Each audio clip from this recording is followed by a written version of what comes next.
It was especially shocking for an 18-year-old girl to be brutally murdered.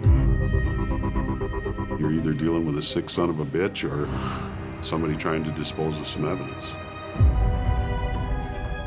Was I obsessed? Absolutely I was. I did receive death threats, but I wasn't about to stop. There were 8 people that last saw Shannon alive. One of the kids knew something about the case. Someone was lying. When an investigation runs out of leads, it becomes a cold case. Years pass and hope fades.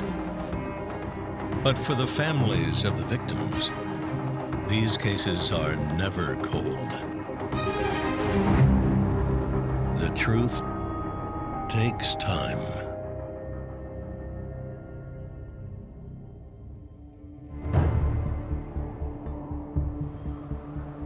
In Newaygo, Michigan, single father Bob Siders leaves to work the night shift at the local bottling plant. His only daughter, 18-year-old Shannon, spends the evening with friends. When Bob returns home the next morning, Shannon is gone. And the town of Newaygo would be haunted with the question for 25 years. Who killed Shannon Siders?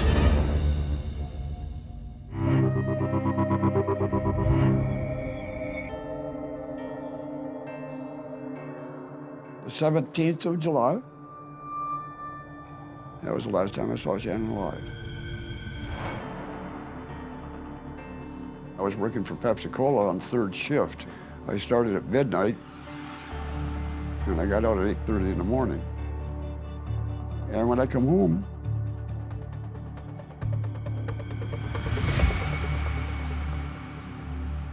Shannon was nowhere to be found. I made a few phone calls to a couple of friends and asked if she was with them. Called some parents to find out if possibly they knew where Shannon was. I actually went outside and hollered around the neighborhood because sometimes she'd be around the neighbor's house and there was no response. I finally went to the local state police post and reported her as a missing person. My daughter, she was a typical young child growing up, inquisitive.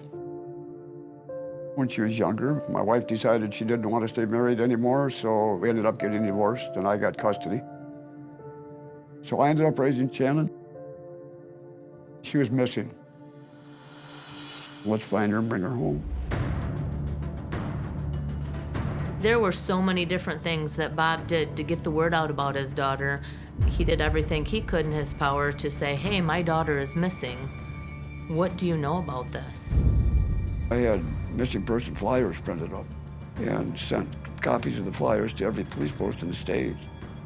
There were a lot of sightings around town. People that knew her came into the police and said, I saw her, and they were certain that it was her. One of the tips that came in indicated that there was a Shannon hiding out at a drug house in a nearby town. The girl was hiding from her father, and she didn't want to go home. Police go out to the dope house. This is a small community. How many Shannons could be hiding from their dad?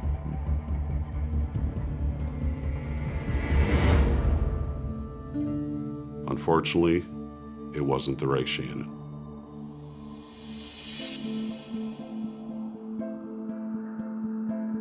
After Shannon went missing, people are talking, rumors are flying. I was 15 years old working at the sheriff's department. I answer a phone call. The voice was excited. He was almost yelling into the phone. He said, I just killed Shannon Siders. And then he hung up. I didn't know what to do. And I just started crying. The detective at the time talked to me about the phone call. It was chased down extensively, but nothing came from it. At the time that phone call came in, we had only known that she'd been missing. I thought, my God, maybe Shannon had been murdered. It was Labor Day weekend of 1989. Two individuals were out in the woods, kind of in the middle of the forest where it was off the beaten path.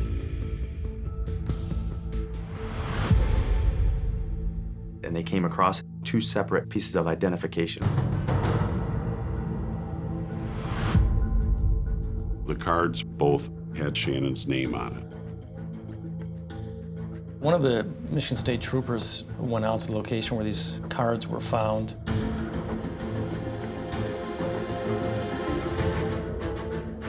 In addition to the cards, there was a pair of blue jeans. If the jeans do belong to Shannon, then that would lead me to believe that something probably pretty bad had happened to her.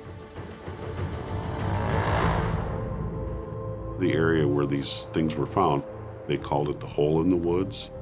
It was a well-known party spot for local kids. I'd gone out there myself in my teenage years, but didn't know that that was the spot where they went. Bob Siders went out and looked in the area. And I, at that point, was fearing the worst. I was looking for either a body or a grave.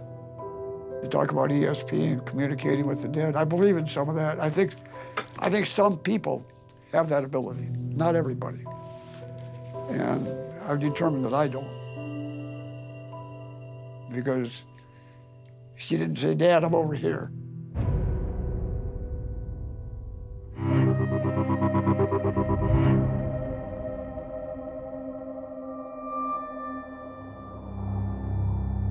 The south end of the Manistee National Forest. This is the same location where Shannon's two pieces of identification had been found a month earlier. In western Michigan, deer hunting is a big deal. So a hunter was walking back into the plantings of the red pine plantation.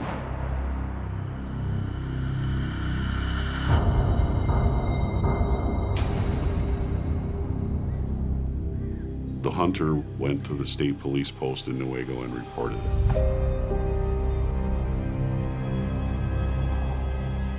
We got a phone call about 10 o'clock. And my girlfriend at the time, Linda, answered the phone.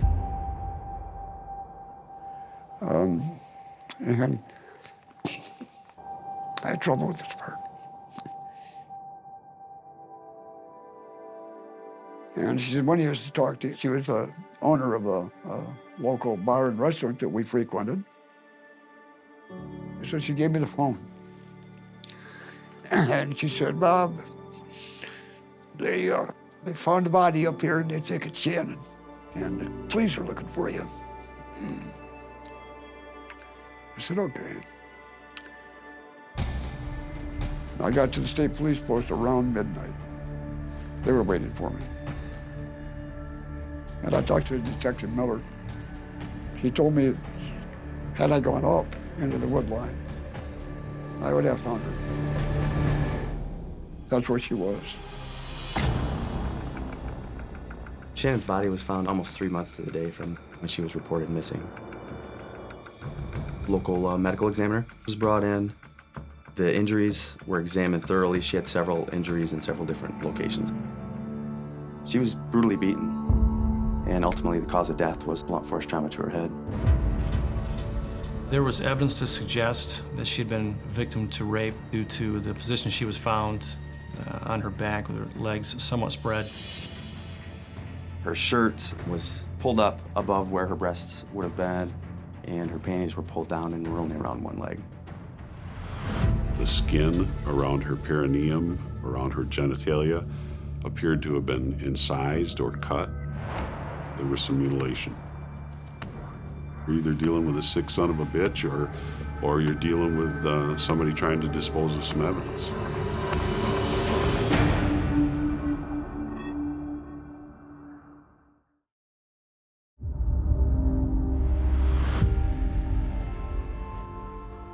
I went to the local funeral home and made the arrangements for the funeral. One thing I knew for sure, she'd been in the woods for 3 months. I never viewed her, didn't want to. For the pallbearers, I had some difficulty with that. Because I felt that whoever killed her knew her. Not knowing who killed her, how do you pick pallbearers? I didn't use any of her friends, buddies, crowd that she hung with because of that. So I used cousins, and they were all females. Nobody knew who did it, so somebody's still out there. And I said, I don't want somebody that killed her to be a pallbearer.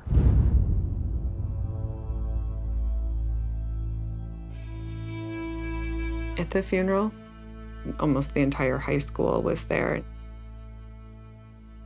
Shannon was the type of person that you could tell anything to without judgment. She was sweet and caring. I know that we would have always been a part of each other's life. A couple of friends wanted to know if they could write a letter and leave other remembrances in the casket, and I told them they could. They were to Shannon, they were given to Shannon, so I don't know what they said.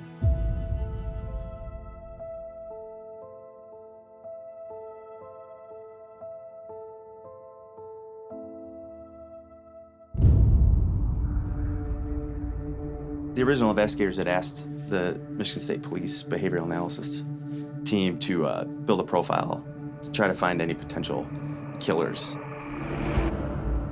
The profiler unit in Lansing believed that Shannon was likely killed by someone within her peer group and her age group, by more than one perpetrator, and there was a good chance that alcohol and drugs were a factor. And they said this was most likely a sexually motivated homicide. And also that she was likely killed by someone that she knew. It had a pretty big impact in the city of Newaygo. Being a small community, it was especially shocking for an 18-year-old girl who was well-liked, did not have enemies, to be brutally murdered. It was scary because when you think about something like this could happen in a small town, it could be your neighbor. It could be the person right next door. How scary is that? There were so many rumors going around the schools, pointing fingers at different people. There are some cases where the person responsible for the murder has taken something from their victim, kept it as a trophy or some type of memento. I knew she had a class ring. I know her initials were on it, and I know there was an inscription. It was never found in the house, and it was never found where the body was. Now they had to go back and build on that timeline that they started based on the missing persons report. When Shannon was found, there was a forensic entomologist brought in to help try and determine a timeline as to when she was killed. The entomologist looks at what type of bugs and larvae are on the body and in what cycle they're in. I would say it's fairly uncommon to use an entomologist because we don't get a lot of cases where a body is dumped out in the woods and it's not found for weeks or months. People are usually found a lot sooner, even murder victims. The entomologist was able to determine that it was somewhere, the last couple weeks of July to the first week of August. Prior to that, the investigators didn't know who she was with, where she had been. Investigators were looking for the one person that was last with Shannon. And it turns out there were 8 people that last saw Shannon alive. I was very confident that one of the local kids in that group that night knew something about the case, but they were either afraid to come forward or unwilling to come forward. Now we have 8 suspects. We have to either confirm or eliminate as being responsible.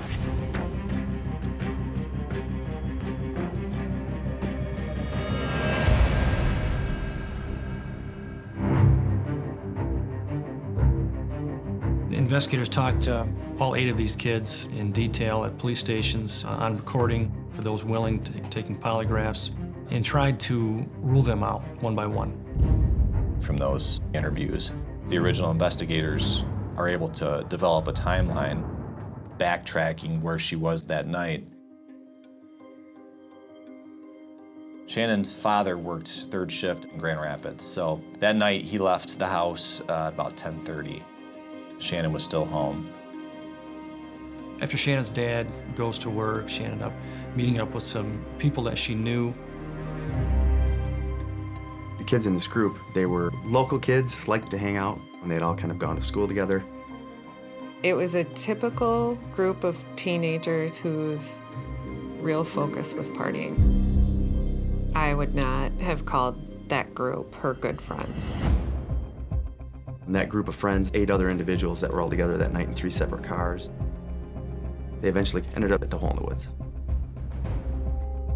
Drinking, smoking, driving around the trails in the forest.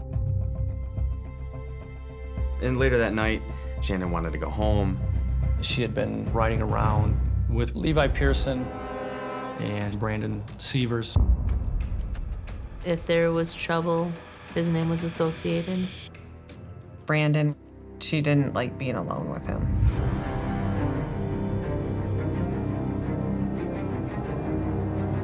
He just gave you the creeps. Brandon Sievers was someone who didn't think highly of a lot of women. People that knew him said that he would often refer to women as sluts and whores and things like that.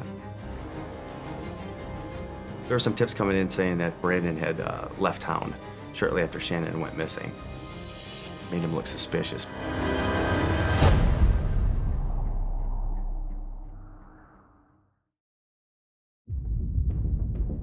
There were some tips coming in saying that Brandon had left town shortly after Shannon went missing. Made him look suspicious. Brandon Sievers was brought in. From what we read in the interviews, Shannon was riding around in the car with Brandon. He said that Shannon wanted to go home. When the opportunity came up for her to get into a car with someone else, she did. Brandon said that he didn't see Shannon after that. The original investigators asked why Brandon had left town, and were able to determine that he went out to Colorado just to pick up a cousin to bring him back. It wasn't like he left to move out there to stay away for months. He was gone a day or 2. The kids told investigators that Shannon got into a car with Paul and Matt Jones. Paul and Matt Jones were brothers that grew up south of Newaygo. The original plan was that they were going to go back to Shannon's house and watch movies and drink beer.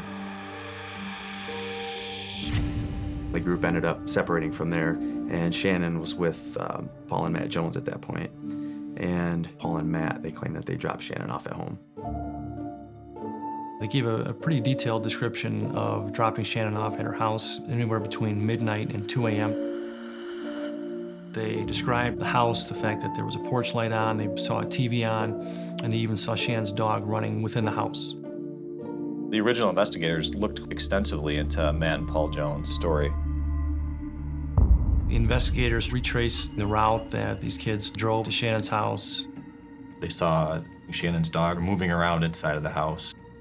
You could see the TV through one of the windows, and that there was a porch light. It led the investigators to believe that what they were saying was truthful. The Jones brothers took a polygraph and passed it. Everybody in the group was looked at extensively. Those individuals didn't provide anything fruitful to the discovery of who killed Shannon. People wanted to think that it was a stranger. That would have been the easiest. But the fact that she was found in such a remote spot that was known to local people made that hard to stay with. Everybody thought somebody else did it. It changed the way I functioned during the day. Things like that just didn't happen here.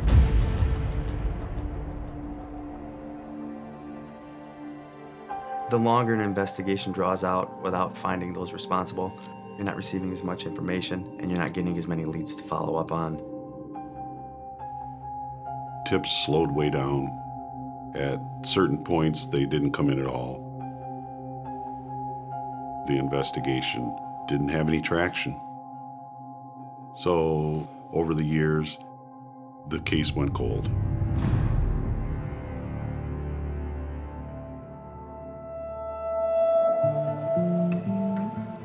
There's not a day goes by I don't think about her. How old would her children be? Would she be a grandmother by now? We lost a very special person in our lives.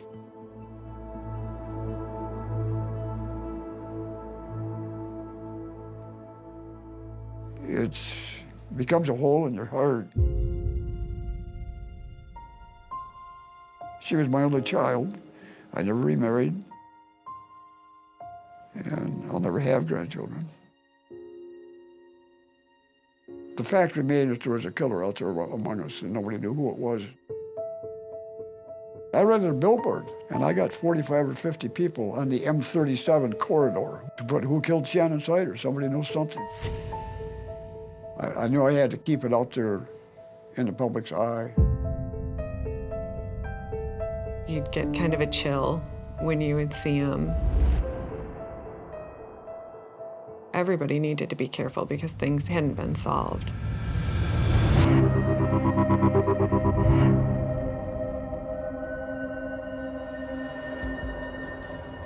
I started in Newaygo as chief in 2000. Part of the reason I took the job in Newaygo was the case. I wanted the case solved. Shannon's case was like a cancer in the community. It was something that people knew was there. It just never went away. We had new administration in our district, and they wanted to put a cold case task force together. Ryan was asked to be on the team without hesitation. I accepted. Finding those responsible for the murder of Shannon, that was the reason I became a police officer. I've always felt that it was a solvable case if you got the right people and the right information. I agreed with Bob. Someone knows something.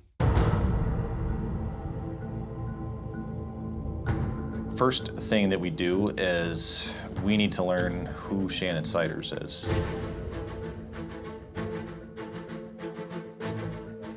We call it victimology interviews. We're basically studying our victim to see if Shannon or Shannon's lifestyle will lead us to her killer. We talked to all of Shannon's family, her close friends, her acquaintances, just to find out who Shannon was. Through the victimology, it was pretty well known that Shannon always wore her class ring on her right hand. It wasn't in any of Shannon's personal belongings that were left behind at home. The ring is missing.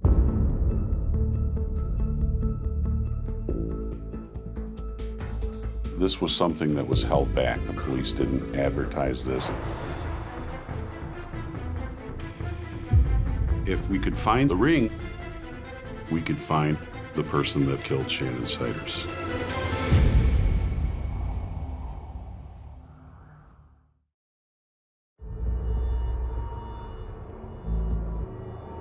For Pat, I think it was important to, if the ring was out there, he wanted to find it. That would be a crucial piece of evidence.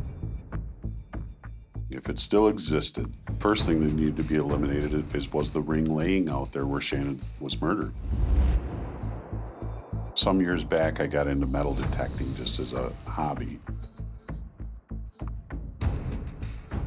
I went out many times and looked in that area for Shannon's class ring.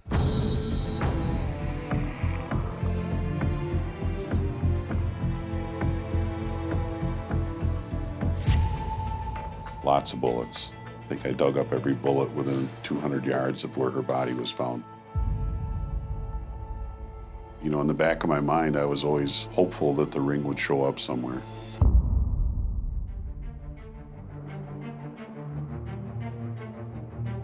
I never did stop thinking about Shannon. I worked at the Sheriff's Department during the summer when I was 15 years old. And I didn't stop thinking about that phone call. So I decided, I'm going to solve this murder. My motivation behind it was justice for this family. She basically became like a dog after a bone. She became a detective, and she wasn't a detective. I'm talking to 10 people a day some days. Some were very frustrated with me because it's not like I accused everybody, but I looked at everybody like they could have done it. It was the talk of the town again. There is no ignoring the fact that social media is now an everyday facet of our lives. And people say things on a keyboard that they may not say in real life. That's why I started the Facebook page. I literally set the page up and bing, instant message from Amy. That's how I met her. She had no concept of what we were doing, and I told her, if you have information, give it to us, unfiltered, and just give it to us, and don't expect anything in return. Amy Bonner is a civilian. She was working in her own capacity, trying to generate tips, trying to help solve the case. People started thinking that Amy organized the Facebook page, and I was more than happy to let them think that. I received this Facebook message from a gal named Stephanie, and she tells me a story of her family and the possibility that they were involved in Shannon's murder. The Hammond family is a local family. They have a bad reputation. So much incest and abuse and crazy stuff went on in that family. Stephanie tells me that there is a house on the lake that has a creek that runs underneath of it. Stephanie tells me Shannon was raped there by several people after being drugged.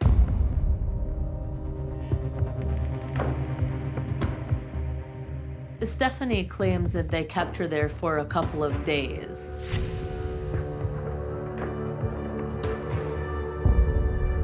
Then they took her from that location by a van out into the woods.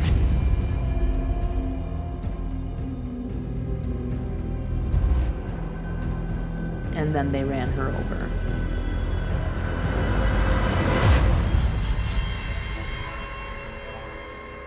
So I asked her to bring me there.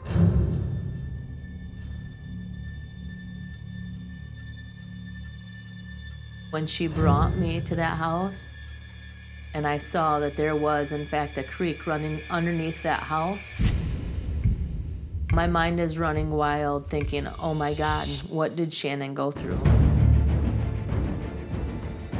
So if that house has to be true, I knew this had to be it.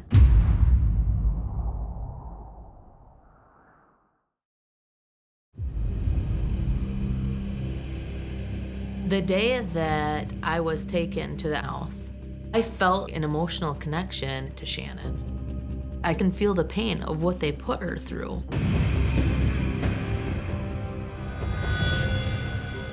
So I immediately called Pat Hedlund. All appearances from the street, it's just a normal house on a lake. But as we pull up, there's a creek under it. And it's kind of like, wow, there is a house like that. Maybe something happened to Shannon in the basement of this house. The homeowners, several of the family members were convicted of serious assaults, attempted murder. The information was that Shannon had been raped in the basement and held for days.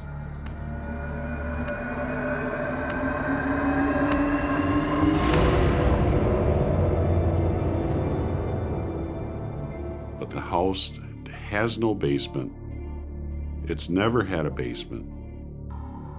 And when we look at the Hammond family, we talk to everyone that we could find in their life. There's no evidence that they had any involvement with Shannon and her murder.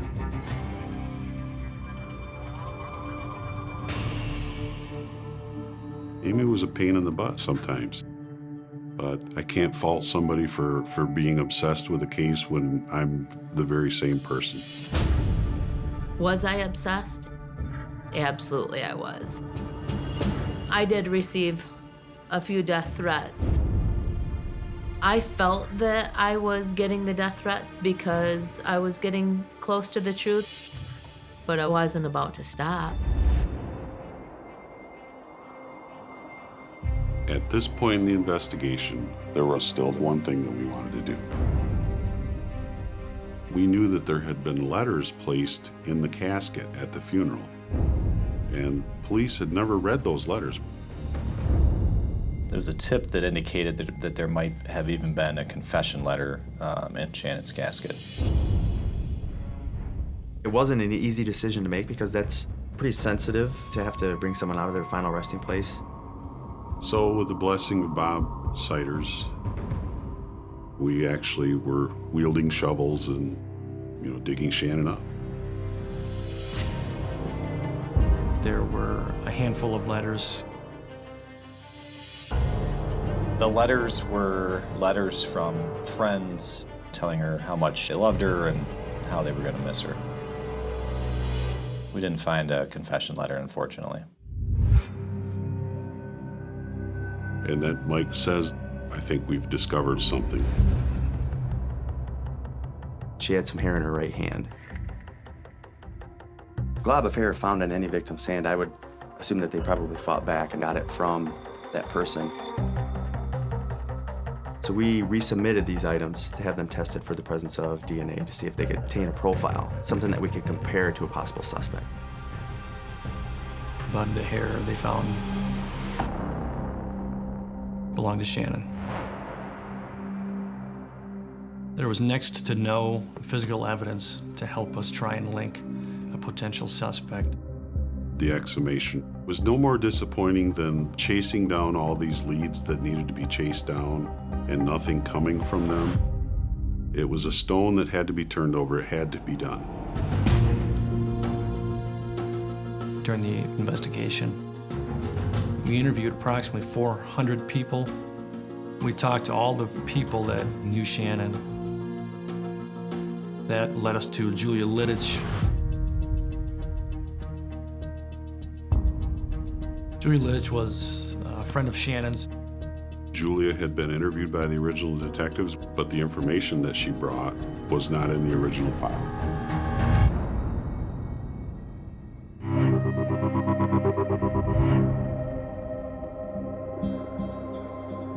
I got off of work at 10, and then I started looking for Shannon.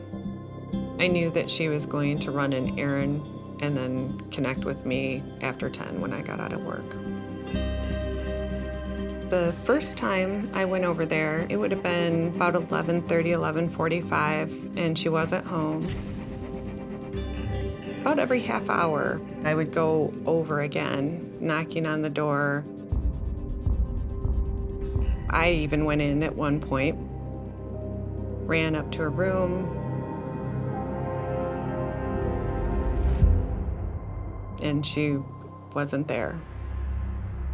The last time that I went was 2:45 a.m. on the 18th. Originally, in 1989, Paul and Matt Jones tell investigators, we took her home. We were gonna go into Shannon's and drink beer and watch TV. When we got there, she said she was too tired, she was gonna go to bed. And so we dropped her off. What time of night was it that you last saw her? 12 or 1 or a little after. Well, as we drive by, I seen TV on, I seen her jump down. Someone was lying. From the original investigation, we began finding people that had had contact with Paul and Matt Jones during the time of Shannon's disappearance. Lindsay Bradley came up in the original investigation as a friend of Shannon's. She also dated Paul Jones. Lindsay came in and talked to us. She said that she was in the company of Paul Jones riding around in his car with him. She saw something in Paul's ashtray.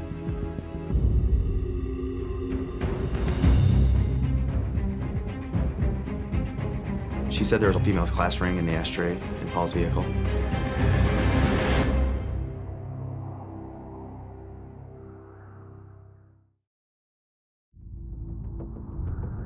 Lindsay Bradley was friends with Shannon. She also dated Paul Jones. Lindsay told us about a class ring that she saw in Paul's ashtray. She confronted him and said, "You're asking me on a date when you have another girl's class ring." And then he said, "Let's face it, she's probably dead." Why would he say, let's face it, she's probably dead? It doesn't seem like a normal person would want to implicate themselves. That said to me that maybe that was Shannon's class ring, and that Paul and Matt Jones killed her.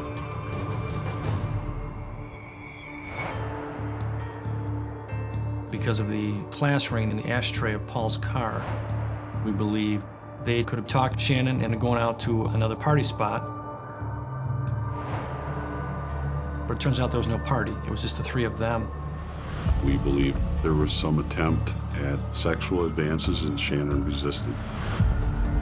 And they didn't want to take no for an answer.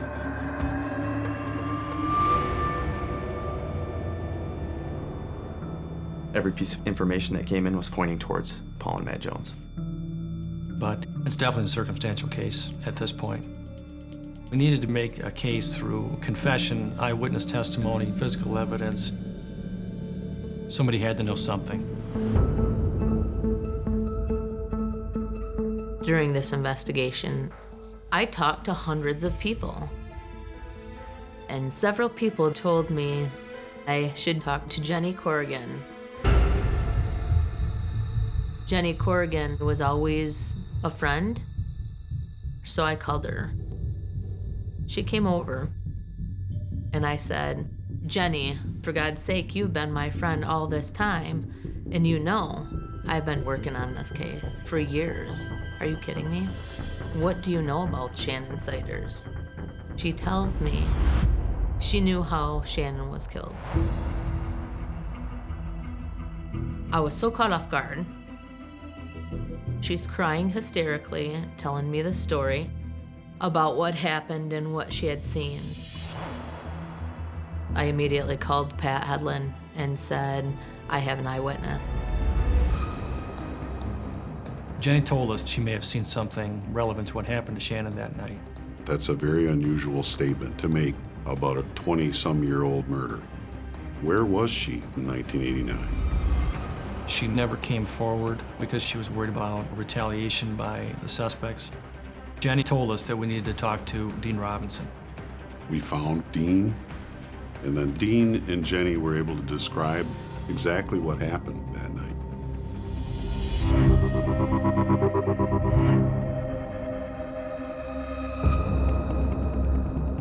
On the night that Shannon disappeared, Jenny Corrigan had not been with Shannon and the group of 8 kids.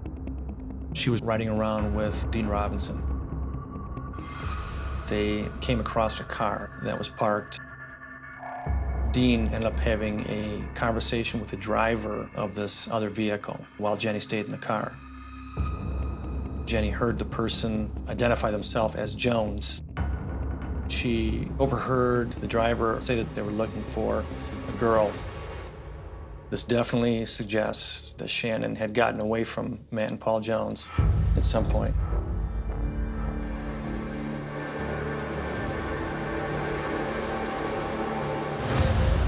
And now they were hunting her.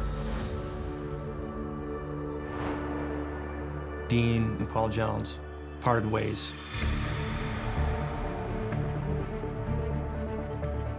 Eventually, Paul and Matt Jones were able to find Shannon. They caught up to her.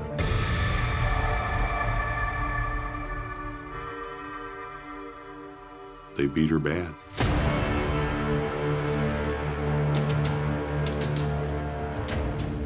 We believe this was a sexually motivated crime. And they took turns raping her. And they crushed her skull. It wasn't just an assault. It was brutal enough where they knew that they were killing her. Later, Dean and Jenny came back through, and they see the same two brothers standing outside of the car with a girl laying unconscious or lifeless on the ground. Dean got out, started to run up to see if he could help, and tripped and fell.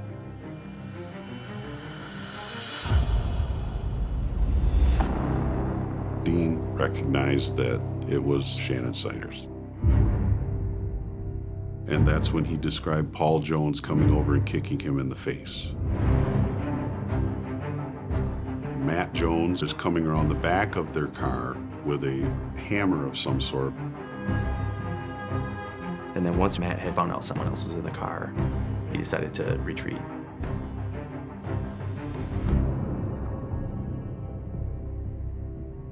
After Dean's statement, there's no denying that Paul and Matt Jones killed Shannon Siders.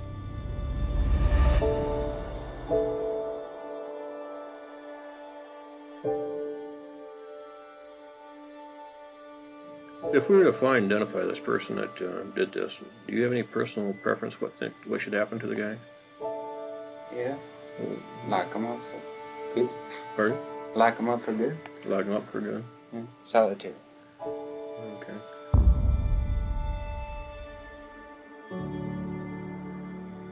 I have no doubt that the information that I gave to Pat Headland was instrumental in how this case was solved.